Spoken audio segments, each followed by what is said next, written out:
All right. Well, thank you all again for navigating our tech stuff with us. We really appreciate it. So as mentioned, we'll go ahead and get started. We're here for the public policy, facts and snacks. We're super excited to start this new year and be able to hear what our public policy at Violence Free Colorado, what their goals are and what they have planned for us. Again, if you are needing any captions, please feel free to activate those now. And we also have our interpreters, our ASL interpreters. If you need to pin those, now is a good time to do that as well. And then I am going to go ahead and hand it over to our amazing policy team, Sole and Kathleen, who will go ahead and take it away. Thank you so much, Miranda. Hi, everyone. Welcome to Public Policy 101. Wow, that's the first Facts and Snacks of the year. What an honor for us to be here. So today we're going to talk a little bit about what we're up to. So we will start with an overview of what public policy works is looking like. So Kathleen is going to guide us through that, and we're going to wrap up with kind of checking all the things and priorities that we have for this session and the things that we're working on, the things that we're keeping an eye on. So without further ado, Kathleen will guide us through the legislative process. This is Kathleen. Thank you, Soledad. My name is Kathleen Melendy. I use she, her pronouns, and I am Violence Free Colorado's public policy specialist. And we're going to start with an overview of the legislature, how a bill moves through the process, and then when you're looking at a bill, what you're looking for in order to interpret it. And then Soledad will take over to talk about our specific priorities this year, as well as the other bills on our radar that we'll be watching and engaging in. Please feel free to jump in to the chat or unmute yourself with questions at any point. I'm very informal if any questions come up. And then we'll also share a link sheet of some of the important links that you'll need in order to navigate the Colorado General Assembly website, which we'll go through a little bit later. Okay. Okay, so as I mentioned, we'll just start really wide and then narrow into our priorities this session. The Colorado legislative session is 120 days long, which is very unique. Many states have full year legislatures. Some of the smaller, more rural states have 30 days or 60 days. So Colorado is pretty unique. The legislative session actually starts tomorrow, January 10th, and will go through May 10th. And that timeline is actually in the Colorado State Constitution. It says 120 days because when Colorado was founded, everybody who was serving in the legislature pretty much were farmers. So they had to go home in order to tend to the crops over the summer and in the fall. And then they would come back to Denver to do their legislative work. And you still see this a little bit today. Many of the legislators, the representatives and the senators, they actually have other jobs, which makes us very unique because the intention is that these are not career politicians. These are regular Coloradans who are coming to serve on behalf of their communities. So there are two chambers of the General Assembly. There's the House and the Senate. In the House, they're called representatives. In the Senate, they're called senators. That's exactly the same as on the federal level. And then within each chamber, there are caucuses. There are the Democrats, and then there are the Republicans. So in total, you have 4 caucuses: House Democrats, House Republicans, Senate Democrats, Senate Republicans. All bills must move through both chambers. So a bill must be identical when it gets out of the legislature.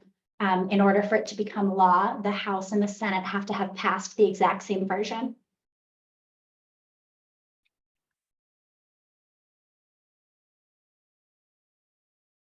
So the legislature is made up of 100 legislators, 65 representatives, and 35 senators. And those are reflective of the districts as well. So there are 65 House districts in Colorado, and there are 35 Senate districts in Colorado. So we will show you later on how to look up which House district and which Senate district you're in. Whichever those districts are, those will be your representative, your senator, and they were elected by you and they are accountable to you. Representatives serve 2-year terms while senators serve 4-year terms. And representatives represent approximately 88,000 people. That's about a 10,000 person increase since we did our redistricting in 2020 because Colorado is growing so rapidly. Senators represent 165,000 people on average. So the makeup of the legislature at the moment is skewed heavily Democrat. We actually have a trifecta, which means that the House, the Senate, and the governorship are all controlled by Democrats right now. And that has been true since 2018, I believe. In the House, there are 46 Democrats to 19 Republicans, and that's actually a supermajority, which means over 2/3. Technically, that means that Democrats can pass legislation through the House without any Republican support. But then you'll see in the Senate, the numbers are a lot closer. So many times things that can get through the House can't necessarily get through the Senate. The Senate is called the upper chamber and sometimes the moderating chamber because they'll often kind of cull back or rein in policies that make it through the House. You'll see that's true on the federal level as well, that the House can pass things that the Senate can't.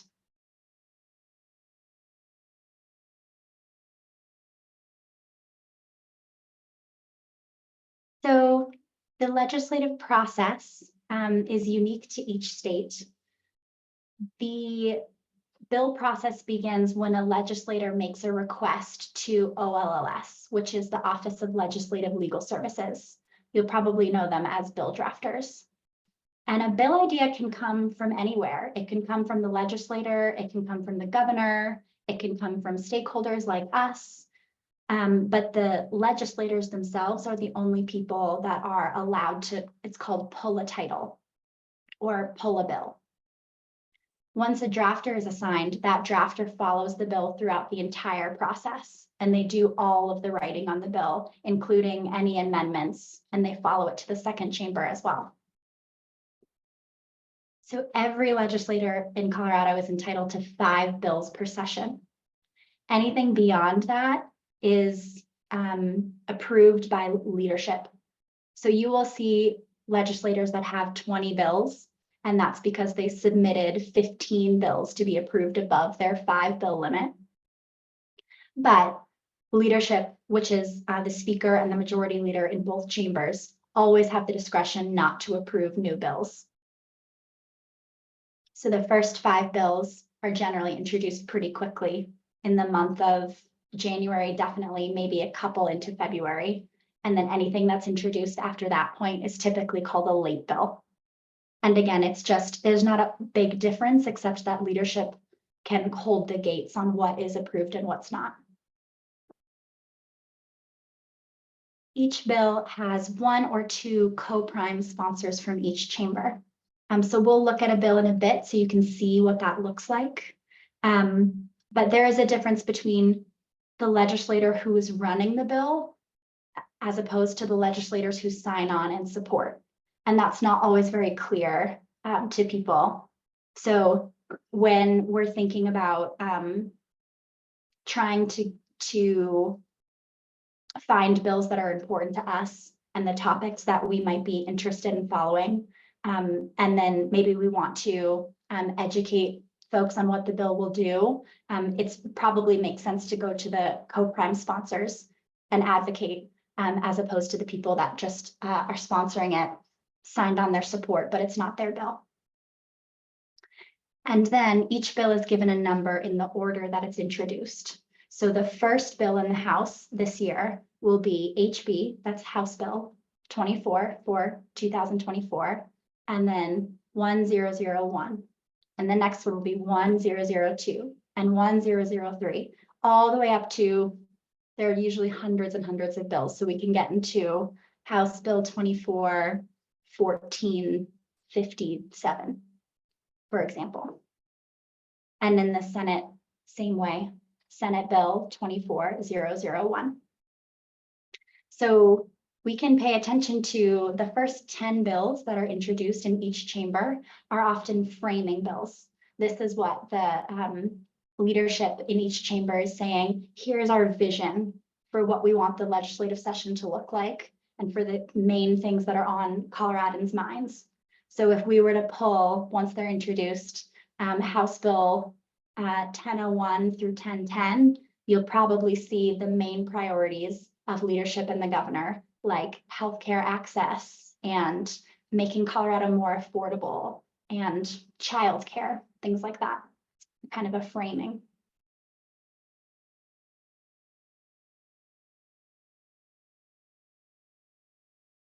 So once the bill is introduced, and all bills are confidential until introduction. Once they're introduced, then they're available to the public on the Colorado General Assembly website, which we will show you. But after introduction, the first step in the process is the speaker or the president assigns the bill to a committee of reference. And so there are all these different sorts of committees that are based by topic. So there's agriculture and livestock, there's education, there is public health, there is judiciary, all of these different committees where the legislators that sit on those committees have expertise in those areas. So for example, almost all of the legislators that sit on a judiciary committee are lawyers. And this is where a lot of the work is done on bills, because these are the people with a lot of expertise. Sometimes bills can go to 2 or 3 committees. For example, if there's a financial component, a bill might have to also go through appropriations. Or if there's a bill that, for example, maybe it's about gun violence in schools. So maybe it goes to judiciary because it's about a law change, but it also goes to education because it'll impact our students. If a bill passes through committee, then it moves to second reading. If you've ever seen second reading before, it is unwieldy. People are talking over each other. It feels like a very stressful place to be. And that's because legislators are typically taking voice votes only on second reading, which means they're not recording their vote. So it's really a time for debate, mostly.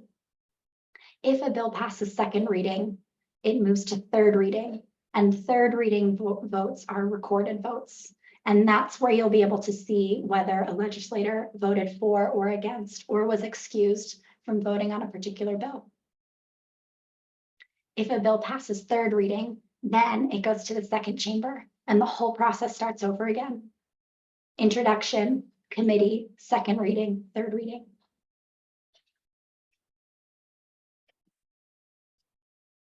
So here is a graphic to kind of show you the process. So as you can see, a constituent, a group, a stakeholder group, a legislator, a governor, they suggest an idea. The legislator sends the bill to the bill drafter. The bill is introduced in the first chamber and assigned to a committee. The committee holds a hearing.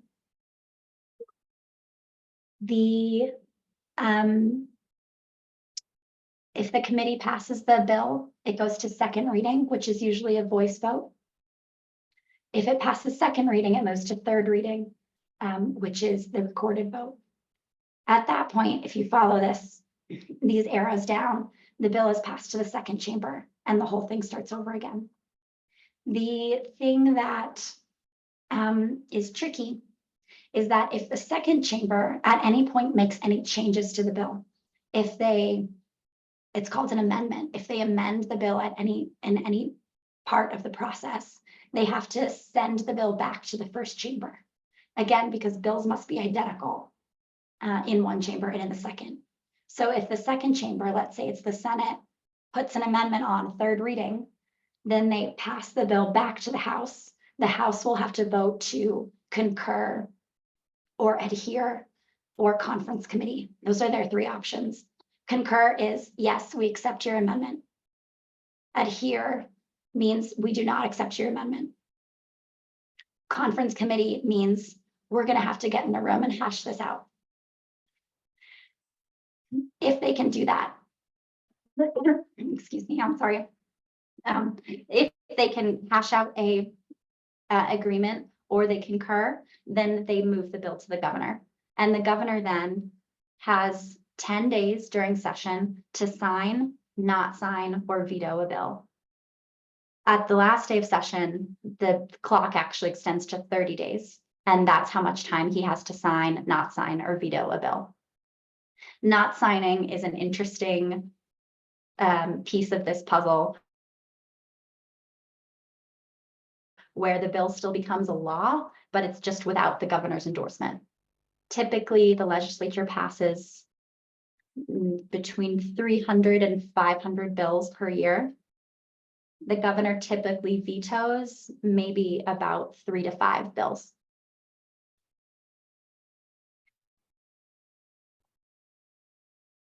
Okay. So if you're looking at a bill, it can be quite overwhelming. There's a lot of legalese. And I will say that I have learned that there are very specific things that you can be looking for. You do not have to understand the whole bill in order to figure out what it's doing. So first, you can see up here where it says introduced. Oops, sorry. That is where it is in the process. So that will change as it goes through committee, as it goes through second reading, as it goes through third reading. The bill number is right below, House Bill 21-1165 in this case. Then you have the sponsorship, the House sponsors and the Senate sponsors. The people in bold here, and you can see there are 2 in each chamber, those are the prime sponsors. The first person is prime, the second person is co-prime. Anyone that signs on after this point is a sponsor or a co-sponsor.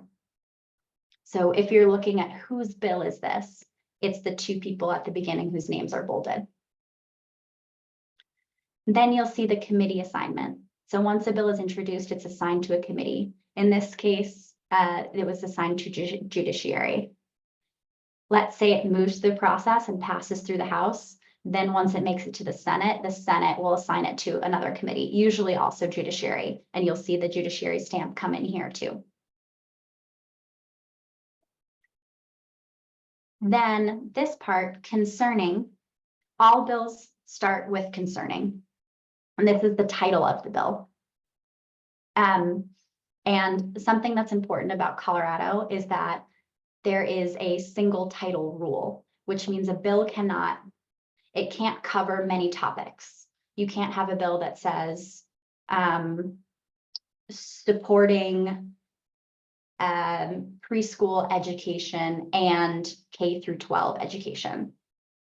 It's not constitutional. So every bill must have a single subject. And in that case, even though you could argue that education is your overarching theme, preschool and K through 12 are 2 different things. They can't be in the same title.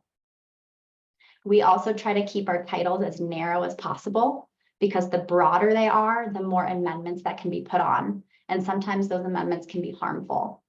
So in this case, concerning assistance for victims of strangulation who receive medical examinations. This is a bill Violence Free worked on in 2021.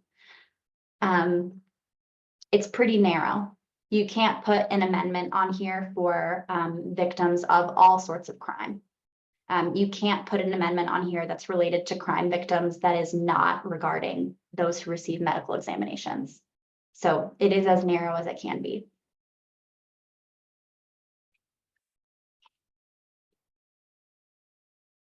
Many bills have a legislative declaration, and this is to state the intent. Why are we doing this? Why is it important? In a lot of cases, the legislative declaration is a stance. And it also has data, evidence, to show why this bill is needed. But it is non-binding. It is not impacting the law at all. It's kind of just here's what we believe. The pieces that are non-binding start after the legislative declaration. So something that's really important in reading a bill is to know that anything that has lowercase language, like see this down here, the applicant has cooperated fully, with law enforcement. The lowercase language means it's already in statute. So that is current law right now. The things that the bill changes are capitalized. So you can see in this bill, under definitions, assault by strangulation is a new definition that Violence Free was creating at that point. Also at the bottom here, or if the applicant is a victim of assault by strangulation, that's new language that we're adding to statute. Once this bill passes, then all of this stuff will be current law, and it would go back to lowercase if we were then to create a new bill around it. So that means if you're ever reading a bill and you're confused by what it does, I usually start by finding all the capitalizations just to figure out, okay, what is new? And then you can go back and read the whole thing to put it in context. What was happening before? What's the change?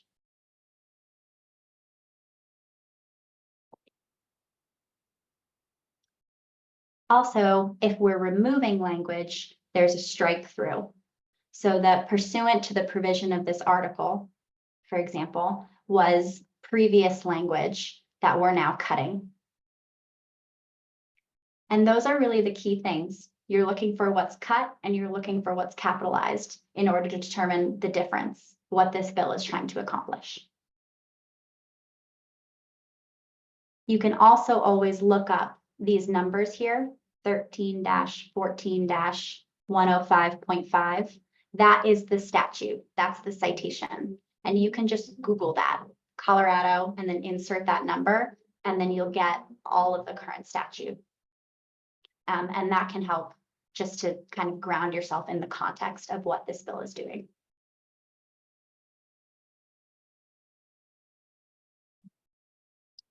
And then at the end of the bill, every bill has a clause that determines when it becomes effective.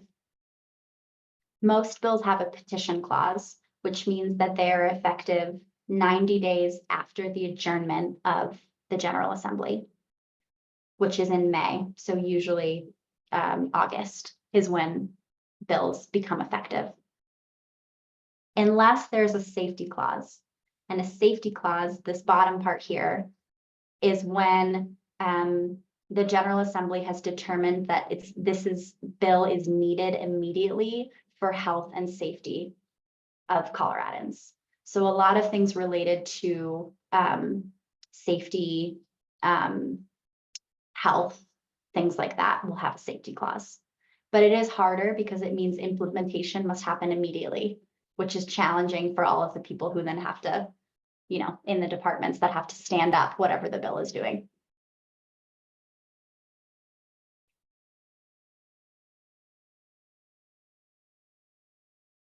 And then each bill has a fiscal note. A pro tip is that the summary of legislation in a fiscal note is often in much more plain language than the bill itself.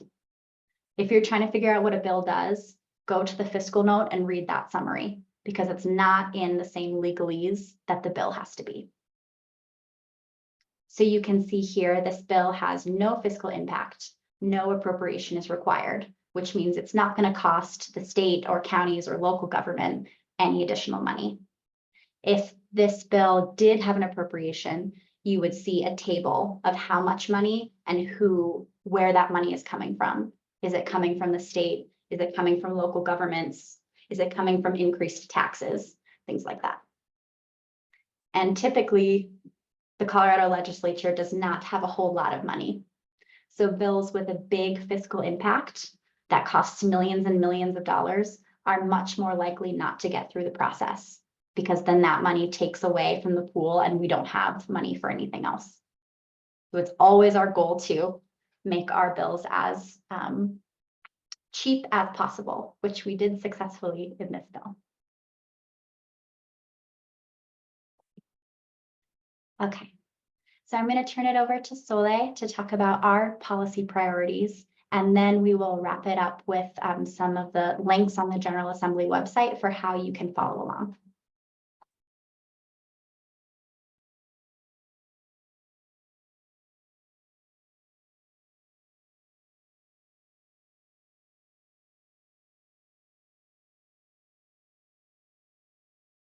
Soledad, you're muted. We can't hear you. Of course. 4 years into this. Okay. I was saying, thank you so much, Kathleen. And before we jump in, I was wondering if anyone has any questions or any comments about what Kathleen just shared with us before we move on. And okay, so feel free to. I'm sorry. I have a question. This is Sure. Andrea. Hi, Andrea. Yes. Thank you, Kathleen, for the presentation.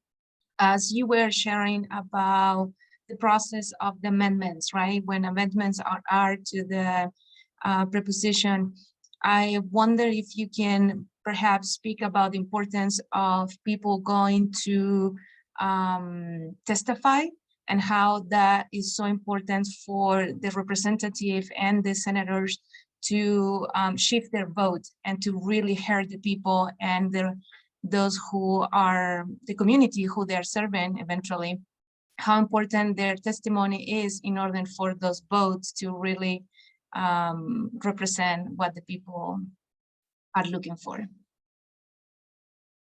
This is Kathleen. Thank you, Andrea, for that question. Yes, there are many moments where the public can and should get involved.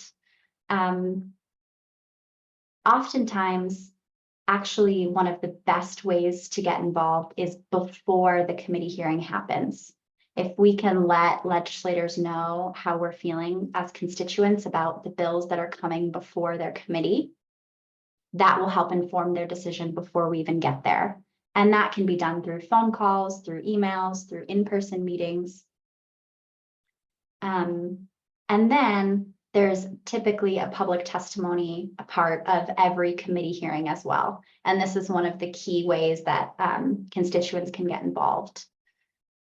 The General Assembly also recently, because of COVID, expanded remote capability. So people can Zoom in from anywhere in the state to give their opinion, which is a great addition.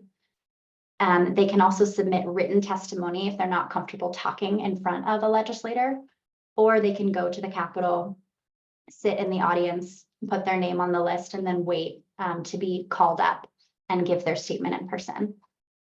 Oftentimes, public testimony is limited to 3 to 2 minutes each.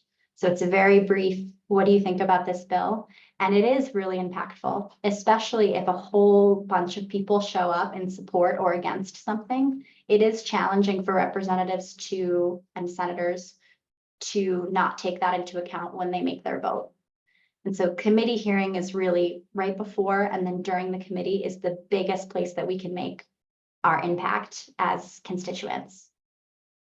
From there, once a bill moves to second and especially third reading, the best thing to do is to get into the other chamber before they're going into their committee. Thank you. Thank you.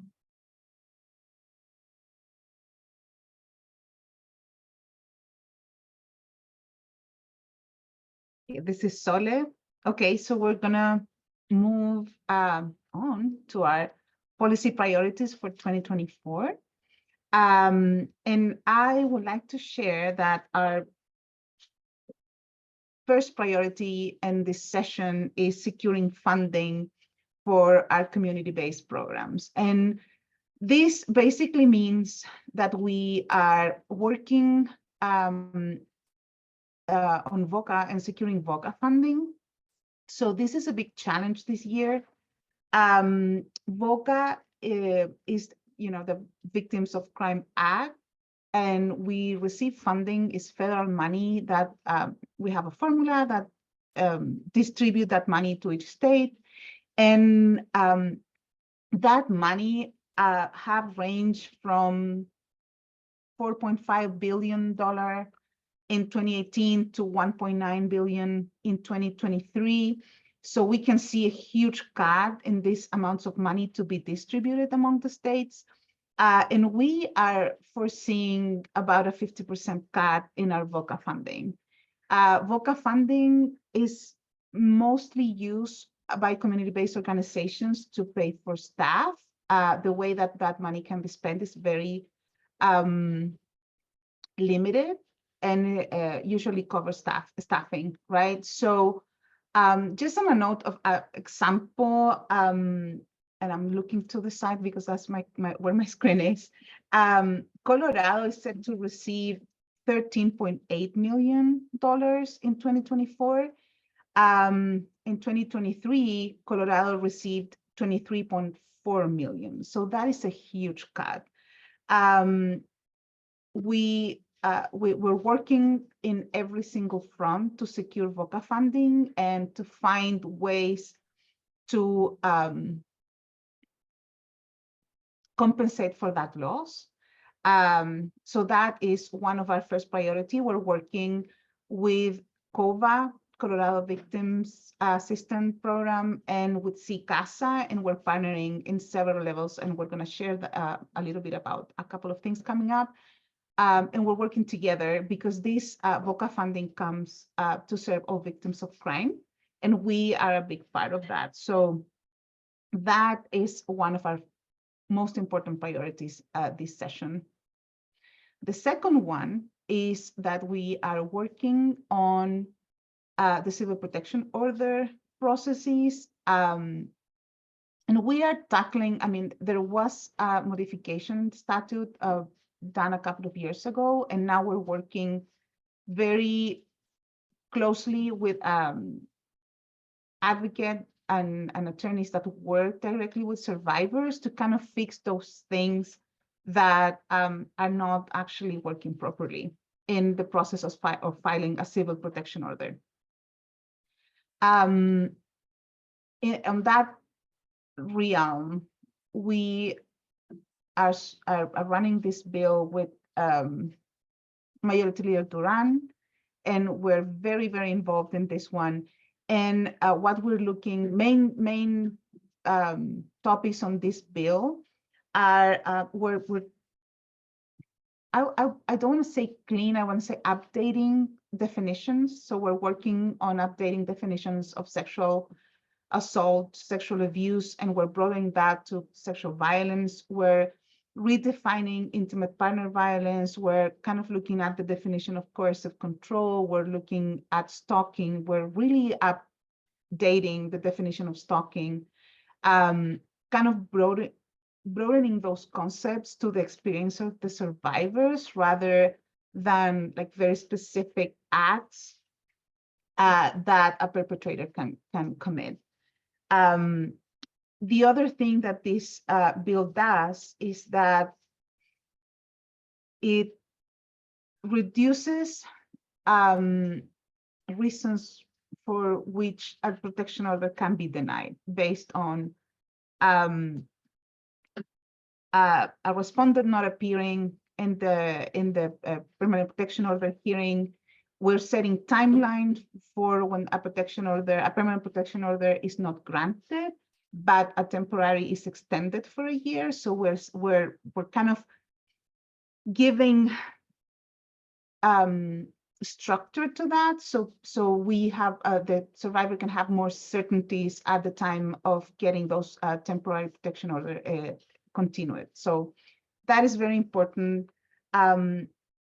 The other thing that this bill does is that when you're filing a protection order, the survivor can request the court to transfer the phone lines to the survivor when they are shared by the abuser, and they can get the control of their phone line and their number, and is not controlled by the abuser anymore. So that is also something that the judges can decide in the temporary protection order, in the orders, right? The other thing is that we're also hoping, if this bill passes, that the court will be able to decide temporary care and control orders for children involved when there is domestic abuse and well, in the constant context of domestic violence, and the survivor that is filing for a protection order can get temporary orders granted without having to go into a DR case or file for divorce to get temporary care and control of the children that are involved, and without those children having to be protected parties in the protection order. So that's also a very important piece of that legislation. And the other very important piece that is really kind of tackling safety concerns that have been brought to our attention by our advocates is that when a protection order, a temporary protection order is denied, it has happened that the court have served the complaint and the orders denying the protection order to the respondent. In those cases, basically that leaves the petitioner in a very vulnerable space. So basically you didn't get the protection order, but your abuser now knows that you request a protection order, and also they know what you wrote in the complaint to get the protection order. So what we're saying is that that cannot happen anymore. And the last piece to that is that we are adding language in the bill to get the court to specifically in the orders to use plain language and understandable language. Usually court officials actually the documents are very difficult to understand. So what we're trying to do here is make sure that the language that is used is plain and understandable. I think that there is a caveat to that that for me is very important, and is that when we have plain language for interpretation and translation, is so much easier and understandable for survivors whose first language is not English. So I think we're really hopeful that that bill will go through, and we will be able to make sure that protection orders are even more of a safety tool for survivors trying to leave an abusive relationship. So very important. The other bill that we are working on is the child welfare bill. And our interest there is, so this is a bill that is looking to create to audit child protective services. So basically create it's a long, kind of a long haul, but we're going to be auditing child welfare tools. But the most important piece for us is that we're going to be adding language in the screening process when someone calls to report child abuse, that there are incorporated questions regarding domestic violence. And in those screenings, we want to make sure that questions are asked to hopefully to be able to identify when a household is experiencing domestic violence within the house. So that is also something that we're working closely, and hopefully, so we're looking at adding those domestic violence questions, and also we're looking at what the results of this audit are going to look like, and what are the processes that are going to be put in place afterwards. So really hopeful for that. And those are very, very violence-free Colorado priorities, important for us, working tirelessly to make them happen. So that's us. That's our work right now. And then next, we have the things that we're keeping an eye on. And these are legislation pieces that we're watching very closely. We are not strongly involved yet. That doesn't mean that we're not going to get involved, but we are watching this very closely. So one is there is a bill that is wanting to strengthen requirements for CFIs and PREs to incorporate kind of, I would say, update what we're looking for in CFIs and PREs to protect the interest of children when they are involved in the system. So that one, the reason that we're looking closely to this particular bill too is because there are definitions that are being incorporated to these bills that define coercive control, define kind of certain concept of parental alienation. So we really want to make sure that things don't slip through these bills that are not really aligned with our values and what we hope to bring this year to our field.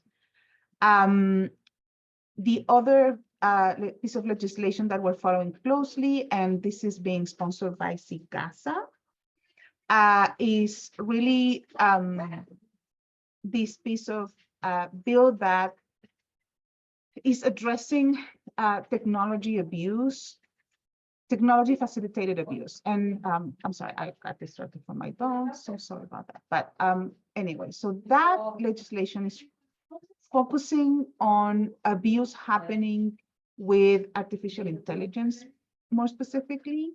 And there are certain apps and through artificial intelligence that can create videos that might be sexual in nature, that are not really from the person that is being victimized by this abuse.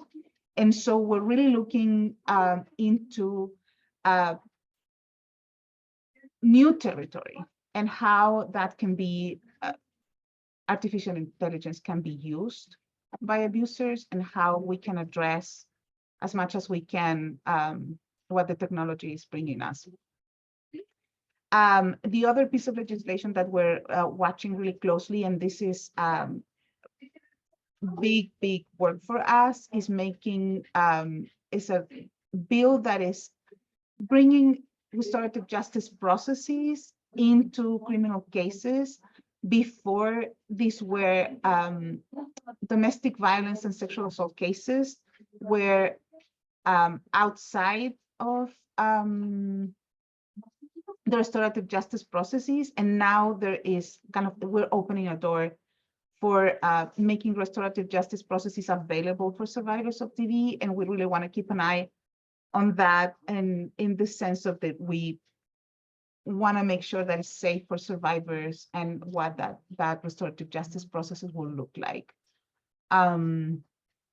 So this is what, very broadly, what we're working on.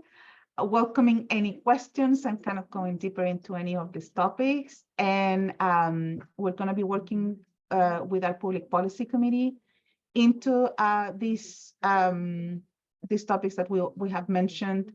And we're going to be having all this information in our website too, as soon as Kathleen mentioned. Right now, the bills are still confidential. Once that we have a number and a project, I will say we will link all that in our website so you can take a look at it. Anyways, I think that's mostly what we have. So any questions are welcome, right?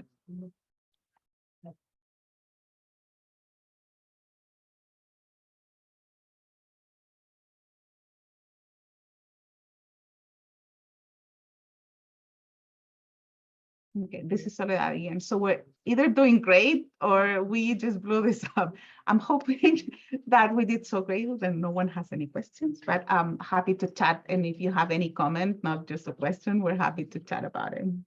Yeah, this is Andrea. If you don't would like to speak, allow your question, you're welcome to put it on the chat as well. So we're attentive to the chat.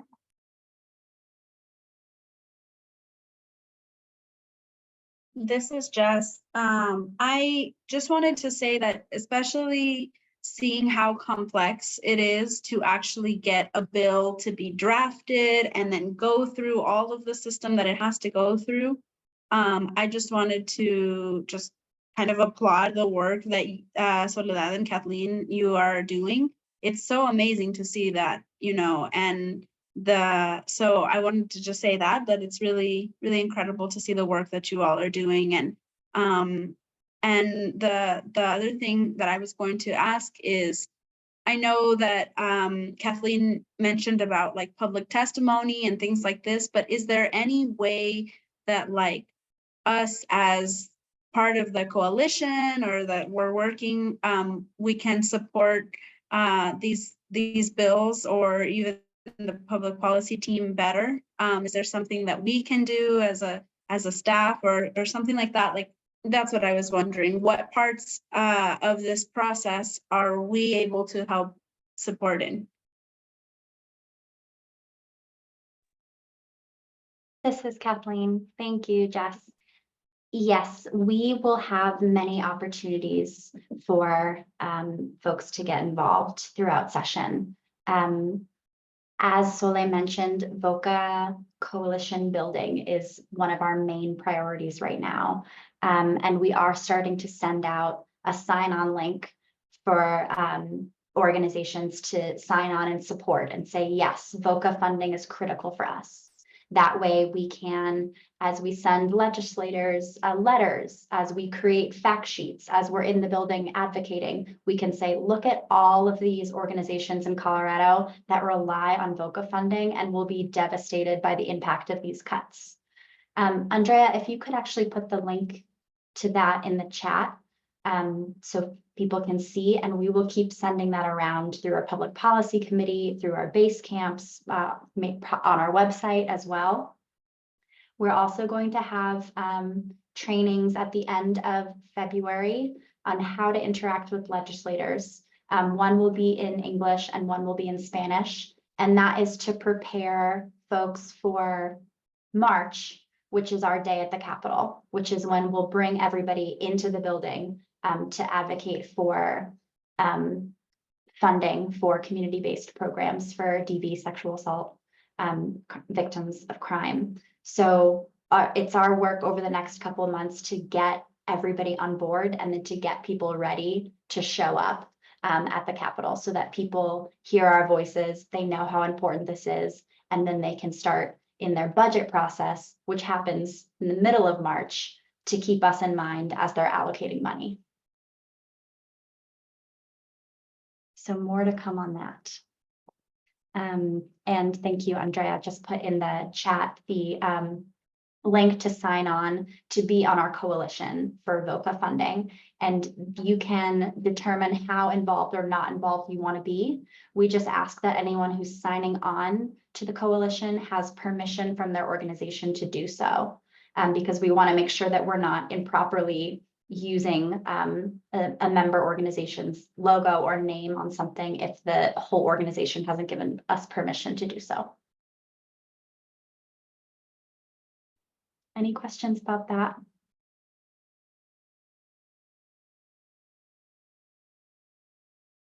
This is Miranda. Well, I just want to reiterate and thank you all so much for all of this information. It's so helpful.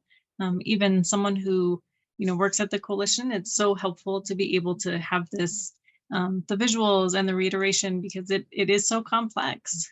So thank you so much for all the work that you all have done. Know that if anybody has questions, you're always more than welcome to Connect Violence Free Colorado. We're more than happy to be able to, answer any further questions that you might have from this presentation. I'm going to go ahead and we're going to add in the chat as well a link to feedback for this presentation today. We would really love your feedback and to know what you think. The one that's going to be in the chat is also going to have an opportunity to be able to write any kind of blurb or any specific feedback that you might have. I'm also going to launch a poll, which is the same feedback questions as well, but it doesn't allow for kind of the written component and piece to it. So folks can take a moment to fill out the feedback form. That would be amazing. And then if there are any lasting questions, please feel free to use this time to ask questions now. This is Kathleen. Thank you so much, Miranda. And I also just put our PDF of links to navigate the Colorado General Assembly website in the chat. We are going to translate that and post it on our website as well. So don't worry if apologies that we're running out of time to show you those things, but we will definitely get that up and running so everybody has easy access. This is Sole, and I really want to use a minute to share with you something that for me is really important, and is that legislation impacts everyone. And we know that survivors of color and survivors from marginalized community they do experience a greater impact and have barriers accessing the system. And I think that as people of color, we really need to own these spaces. So, and that's one of the reasons that we want to do every single outreach as accessible as possible. And we do want to have this presentation in Spanish to bring bilingual advocates to the Capitol and to own the work around policy. So please, I encourage you to encourage, that's great, to encourage your staff of color to engage in policy. We will do trainings, we will prepare people to interact with the legislators, but I think that this is the time where we open spaces, and that is a priority of this team to bring different voices to the table. We know that legislation is a very white-centered space, and diversity is crucial. So anyway, the invitation is open for that. This is Miranda. Thanks, Sole. Such an important message. We are going to be having this, because it was recorded, we will be taking some time to add it to our YouTube channel, and then we will send it to folks so they have access to this as well. And stay tuned for more to come from our Violence Free Colorado policy team. Thanks everybody for joining us for the new year. We really appreciate you spending time with us, as well as a special thanks to our ASL interpreters. Thank you so much for being here and the work that you all do. We really appreciate it. I hope everyone has a great day.